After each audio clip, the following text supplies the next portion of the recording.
নমস্কাৰ বন্ধুসকল, welcome to my YouTube channel Assam career job. আজি পুনৰ আপোনালোকৰ বাবে বহুত ভাল খবৰ আহিলে। পঞ্চায়ত বিভাগৰ ফালৰ পৰা নতুনকৈ চাকৰি মুকলি কৰিছে। প্ৰায় 23,150টাকৈ ভেকেঞ্চি, গ্ৰেড 3 আৰু গ্ৰেড 4 লেভেলৰ ভেকেঞ্চি হয়। অসমৰ নতুনকৈ চাকৰি আহিলে 8 পাছ, 10 পাছ, 12 পাছ এণ্ড ডিগ্ৰী পাছ সকলোৱে ভেকেঞ্চিখিনিৰ ক্ষেত্ৰত আবেদনসমূহ কৰি ল'ব পাৰিব। চ' কেনেদৰে আবেদনসমূহ কৰিব পাৰিব, কোনটো বিভাগৰ পৰা ভেকেঞ্চি কিনিছে, ভেকেঞ্চিখিনি সম্পূৰ্ণ ডিটেইলছ জনাই দিয়া হ'ব।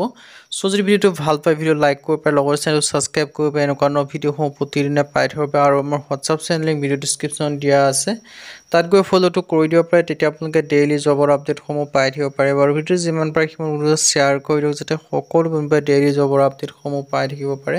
ইয়াত আপোনালোকে ডিটেইলছখিনি আপোনালোকে এনেকৈ দেখিব পাৰিছে। পঞ্চায়ত বিভাগৰ ফালৰ পৰা নতুনকৈ চাকৰি মুকলি কৰিছে।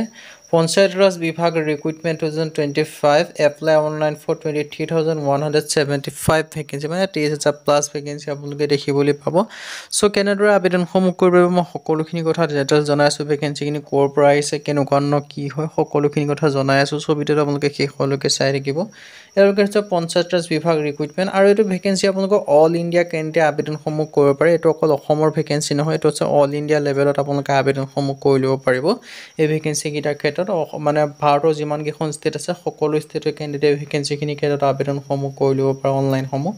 পঞ্চায়ত ৰাজ বিভাগ ৰিক্ৰুইটমেণ্ট 2025 ভেকেঞ্চি হৈছে গ্ৰাম পঞ্চায়ত ফৰ 2025। অৰ্গেনাইজেশ্যন হৈছে পঞ্চায়ত ৰাজ ডিপাৰ্টমেণ্ট। পোষ্ট নেম আপোনালোকে হৈছে পঞ্চায়ত সচিব, লোৱাৰ ডিভিজন ক্লাৰ্ক, LDC আছে, সচিবৰ ভেকেঞ্চি আছে, মানে গ্ৰেড 3 গ্ৰেড 4 লেভেলৰ ভেকেঞ্চি হয়। Total vacancy 23,175। Apply amount online যোগে কৰিব পাৰিব। এপ্লাই ডেট 15 অক্টোবৰ 2025 পৰা 25 নৱেম্বৰ 2025লৈকে আবেদনসমূহ কৰি ল'ব পাৰিব। হু কেন এপ্লাই, অল ইণ্ডিয়া মেল আৰু ফিমেলে আবেদনসমূহ কৰি ল'ব পাৰিব এই ভেকেঞ্চিখিনিৰ ক্ষেত্ৰত। চ' ইয়াত ধুনীয়াকৈ ডিটেইলছখিনি দেখিব পাৰিছে। পঞ্চায়ত ৰাজ বিভাগ ৰিক্ৰুইটমেণ্ট 2025। চ' এটা ভাল সুখবৰ, এটা ভাল সুযোগ আহিলে। আৰু যিটো এজ লিমিটসমূহ কেনেকুৱা কি হয় মই জনাই দিছোঁ। 18 পৰা 40 বছৰলৈকে জেনেৰেলি কেন্দ্ৰীয় আবেদনসমূহ কৰি ল'ব পাৰিব। চ' লগত আপোনালোকে এজ ৰিলেক্সেশ্যনসমূহ লাভ কৰিব পাৰিব। কিমানৰ পৰা কিমানলৈ এজ ৰিলেক্সেশ্যনসমূহ লাভ কৰিব পাৰিব মই সেইটো জনাই দিছোঁ। যদি আপোনালোকে মই ডিটেইলছ জনাই আছোঁ। চ' চিলেকশ্যন প্ৰচেছটো আপোনালোকৰ ৰিটেন এক্সাম হ'ব আৰু ডকুমেণ্টছ ভেৰিফিকেশ্যন হ'ব। এইকেইটা মাধ্যমেৰে আপোনালোক চিলেকশ্যনসমূহ কৰা হ'ব। এডুকেশ্যন কোৱালিফিকেশ্যন মিনিমাম 12 পাছ কৰিব লাগিব। চ' তেতিয়াহে আবেদনসমূহ কৰি ল'ব পাৰে। পঞ্চায়ত বিভাগৰ ফালৰ পৰা ভেকেঞ্চিখিনি হৈছে অল ইণ্ডিয়া লেভেলত। চ' সকলো ষ্টেটৰ সকলো কেন্দ্ৰীয় আবেদনসমূহ কৰি ল'ব পাৰিব। অল ইণ্ডিয়া লেভেলৰ ভেকেঞ্চি হয়। আৰু ইম্পৰ্টেণ্ট ডকুমেণ্টছখিনি দেখিব পাইছে। Passport size photograph, signature, Aadhaar card, education certificate, caste certificate, এনেকুৱা ধৰণৰ ডকুমেণ্টছ আপোনালোকৰ প্ৰয়োজন হ'ব এই ভেকেঞ্চিকেইটাৰ ক্ষেত্ৰত আবেদনসমূহ কৰিবলৈ। চ' ইয়াত ডিটেইলছখিনি দেখিব পাৰিছে। পাছপ'ৰ্ট চাইজ ফটোগ্ৰাফৰ পৰা আদি কৰি ছিগনেচাৰৰ পৰা। আৰু হাউ টু এপ্লাই ক্ষেত্ৰত যদি মই ক'বলৈ যাওঁ, এই ভেকেঞ্চিকেইটাৰ ক্ষেত্ৰত আপোনালোকে কেনেদৰে আবেদনসমূহ কৰি ল'ব পাৰিব। এই ভেকেঞ্চিকেইটাৰ ক্ষেত্ৰত আপোনালোকে এপ্লাইসমূহ অনলাইন যোগে কৰিব পাৰিব। চ' যদি আপোনালোকে আবেদনসমূহ বৰ্তমানলৈকে কৰা নাই, আপোনালোকে আবেদনসমূহ কৰি ল'ব পাৰিব অনলাইন যোগে ভেকেঞ্চিকেইটাৰ ক্ষেত্ৰত। পঞ্চায়ত বিভাগৰ পৰা যিহেতু ভেকেঞ্চিখিনি মুকলি কৰি দিছে। আৰু ইয়াৰ যিটো এজ লিমিটটো ক'লোৱে, আৰু এজ ৰিলেক্সেশ্যনটো জনাই দিছোঁ। SC SC ক্ষেত্ৰত 5 বছৰকৈ, OBC ক্ষেত্ৰত 3 বছৰকৈ, আৰু PWBৰ ক্ষেত্ৰত 10 বছৰ পৰ্যন্ত এজ ৰিলেক্সেশ্যনসমূহ লাভ কৰিব পাৰিব। চ' যদি আপোনালোকে ইলিজিবল হয়, যদি আপোনালোকে ইণ্টাৰেষ্টেড হয়, আৰু আবেদনসমূহ কৰি ল'ব পাৰিব। হাউ টু এপ্লাই, ইয়াৰ ক্ষেত্ৰত আপোনালোকে অনলাইন যোগে আবেদনসমূহ কৰি ল'ব পাৰিব। মই এডভাৰটাইজমেণ্ট আৰু এপ্লাই লিংকটো ভিডিঅ' ডিছক্ৰিপশ্যনত দিয়া থাকিব, তাত গৈ আবেদনসমূহ কৰি ল'ব পাৰিব। আবেদনসমূহ 17 অক্টোবৰৰ পৰা ষ্টাৰ্ট হৈছে। লাষ্ট ডেট হৈছে 25 নৱেম্বৰ। 25 নৱেম্বৰ লাষ্ট ডেট হৈছে। সকলোৱে আবেদনসমূহ কৰি ল'ব পাৰিব।